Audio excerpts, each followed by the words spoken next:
Sweet Caroline. Good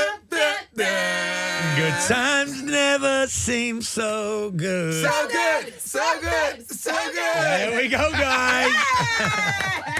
Listening to Capital XTRA Breakfast with Robert Bruce and Shayna Marie, making sure the midweek is nothing but vibes. And we are joined in the studio by the biggest vibe in the UK, the current WBC heavyweight champion and most feared boxer in the world. He's got a pretty successful brother as well from Love Island. And Molly May is basically his sister-in-law. The Gypsy King, and he has his own autobiography out right now called Gloves Off, which is the perfect Christmas present, if you ask me. It's Tyson Fury, everybody!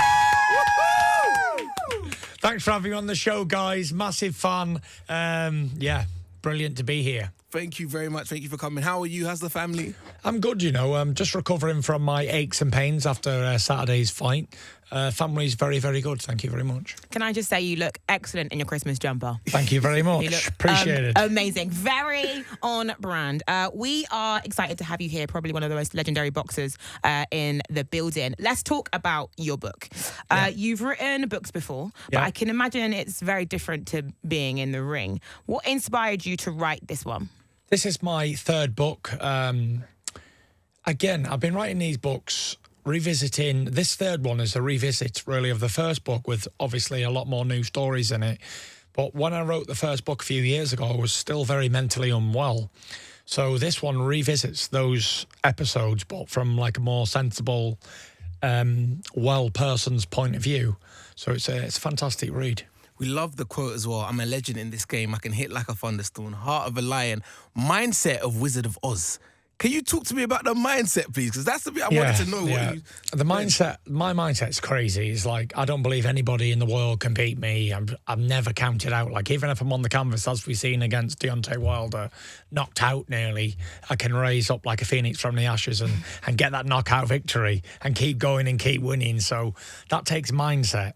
It's all right having the skill, the ability, the size, the power, all of that stuff. But without the right mindset, you're never going to make it. It's just like when football players are taking a penalty.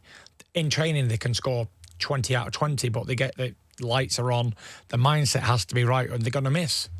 And that my mindset's always concrete. When it comes down to performing in front of massive crowds, you can either melt like a popsicle on the 4th of July, or you can perform. And so far, so good, thank God, that I've performed 34 times in a row. I feel like we all need to take a leaf out of Tyson's book. Honestly, when it comes to the mindset. Literally. Tear a page, take it around with you. Ingest it. Literally. So that message is obviously really important, and it's woven throughout the book. And you are a great advocate for mental health, and especially for asking for help when you need it. And we love that you use your platform and your talents for good causes, like your charity single that is out right now, Sweet Caroline. Yes. Do you want to give us a little rendition on Capital Extra? Yeah, why not? Come on. Sweet Caroline. Good times never seem so good. So good, so good, so good. There we go, guys. Oh, Tyson. Back in April, we were all sad because you said you was retiring. Yeah. I actually thought this was it. Tyson's done. Like, So did I. he's beat all of them. How does your wife feel about this? You know, at first, when I retired, everyone was really happy. Then was like, yeah, we can go home now and take the kids to school and just be a normal parent, you know, and get on with normal life. But after about a month of doing that, I started to get down and started going back into depression again. Because I didn't have like a full-time job to continue with my life. So it was pretty sad, to be fair. And Paris was like, you need to go back to the gym, go to work, see you in a bit, get out the house, go. So when I finally did return, like 4 months later, it was like, well, good riddance to him. Finally got him out of the house. Like, not having a job, sitting at home, watching TV and waiting for the kids to get home from school, that is a very boring life. So next time when I retire properly for the 758th time, I will make sure that I have a full-time job to go into and that I keep my mind occupied at all times. Because if you don't have a purpose in life, then it's pretty difficult, especially if you suffer with mental health problems as well. Then the purpose is very, very, very necessary, for sure. I think retirement sounds fun, and like having time to just relax and do like things that you want to do sounds cool. But when you boil it down, you're right. When you can't fulfill your purpose and what you're used to doing, especially when it's a physical aspect as well. Because I'm so physical, and that's not just to look good in the dress, but it's like for my mental as well. So when you want to get back into it, you feel better, and then you're back into the swing of things. The way I can explain it is, it's like having hard work. Like I've worked hard all year. So say I was going to go on an all-inclusive holiday for 10 days or 2 weeks. Everyone's looking forward to it, yeah. But after like 5 days, you're like, oh my God, I've got another 10 days to go. Yeah. I can't wait to go back to work. And then by the time you finish your holiday, you're like so looking forward to getting back to work. So that's what it's like. You need that in your life. It's nice to have a break, and it's great. You need it. But you also need to get back to work as well. I look forward to the weekends, but then by the time Sunday comes, I'm like, well, I've got Monday tomorrow, and I cannot wait to get back to work. Can't come fast enough. It's nice to have a routine. And it's good to have you back in the ring. Obviously, you're fresh off another fight last Saturday against Derek, or as you call him, Mush. The fight that we want to see, of course, is between you and Anthony Joshua. Now, it didn't happen last time. Unfortunately, it fell through. There was a bit of back and forth on socials and between teams. And we caught up with Eddie Hearn, and he says that AJ wants the fight. This is what he said when he was on Capital XTRA. December 3 was the date, and we rather December 17th to give AJ a bit more time. But they said, no, December 3 or you can't have the fight. So I went to AJ and he went, I'll take the fight. So then we started negotiating, and then he said, fight's over. And then, look, let's keep working on it. We'll try and convince him. So we kept working on it for another 2 days. And then he came out and said, final deadline, you're out. What do you make of what Eddie's saying? And is there any possibility we can get this in 2023? I know Usyk's ringside and that's going to happen. Yeah. What's your perspective on it? I just think that Eddie Hearn's a top. This is Radio Extra in it, so we can definitely say top. For sure. But I don't believe a word that he says. He's the promoter, and he's a bit of a to be honest. And I'm really abusing him on radio, but he does deserve it.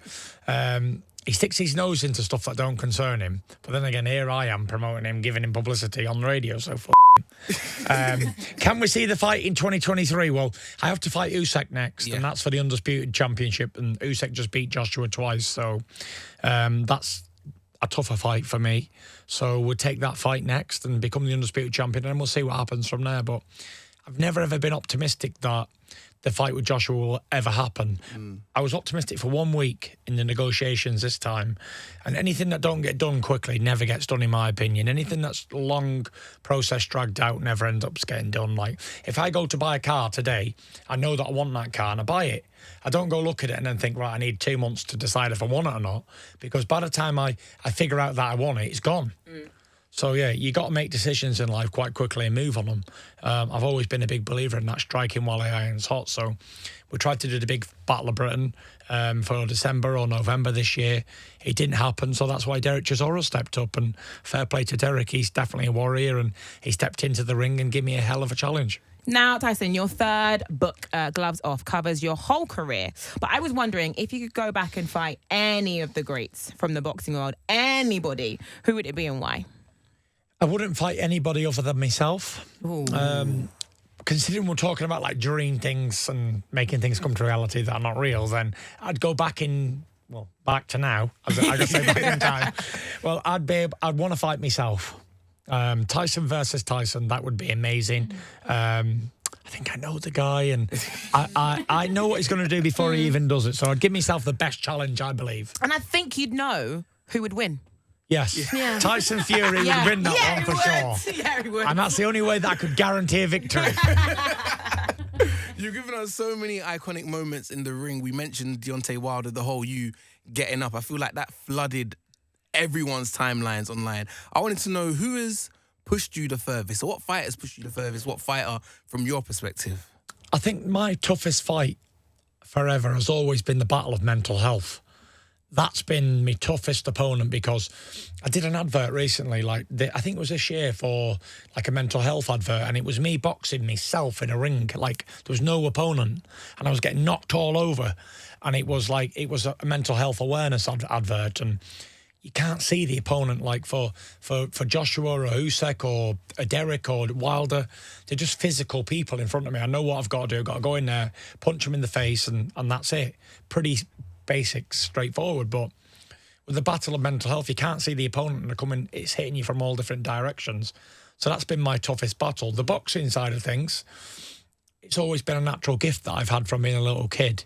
I practiced this sport my whole life. I've been a professional 14 years this year now. And I've been in the gym from being about 2 years old. So, yeah, it's something that's come natural to me. I've always been pretty talented at it. I've never really had... Obviously, I've had those Deontay Wilder fights. I think I'm going to go out there and put on a whim and say Deontay Wilder because he's always had the ability to switch me off at any time he connected.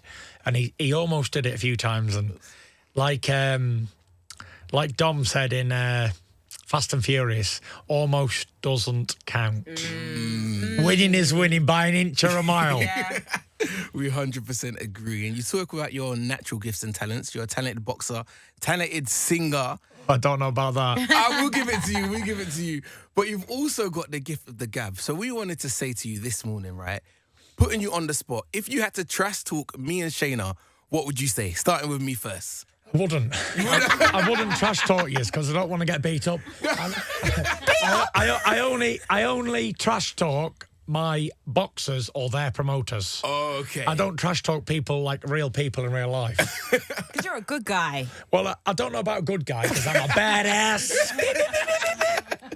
However, yeah, it's mainly just the boxers and things in my own sport, you know. Fair enough, Shayna. Tyson saying that you're right hook.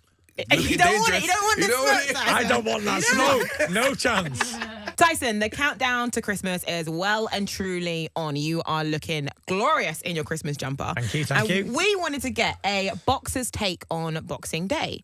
And who better to ask than the greatest boxer of all time yourself? So we have a few either-or situations and questions for you. Let's hear them. All you need to do is choose which one you prefer. All right, let's kick it off. Go ahead, Shayna. First off, on Boxing Day, are you getting dressed in your new drip from your Christmas presents? Or are you wearing Boxing Day PJs all day long, and why?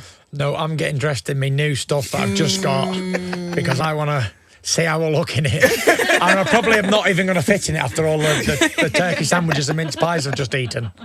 All right, how about this? Speaking about food, on Boxing Day, are you making a leftover turkey sandwich or are you ordering a takeaway? I'm making a leftover turkey sandwich, 100%, and it'll be quite a lot of them as well throughout the day. Because Paris always cooks a massive turkey. We always have lots left over. When they don't arrive, Big Papa's got to eat the full turkey. Don't worry about because it. I hate wasting food. There's so many people out there who haven't got any food in wherever they're from. So it's like, well, I'm a giant fat man and I shouldn't be leaving this food, so I'm just going to eat it all. Okay, last one. On Boxing Day, are you putting your gloves on and play fighting with the family? Or are you keeping your gloves off and staying out of any drama? Boxing Day is always one of those days where I'm probably going to have a couple of beers. So, yeah, if the boys come round, we're getting the gloves out. Everybody, well, you're a boxer. Yeah. You're a champion. So everybody comes around, like, with its family or whatever, right, let's get the gloves on and have a spar. They all want to box the world heavyweight champion, don't they?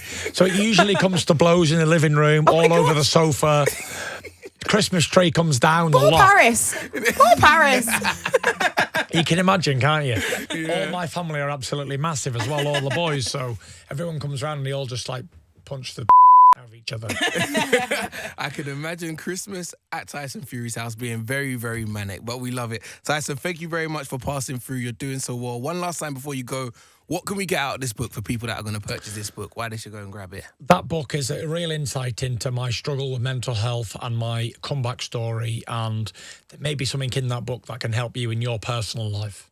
Check it out. One last time, let's give it up, everybody, for Tyson Fury! Yeah! Thank you very much, guys. All the best. Merry Christmas and God bless. Take it easy.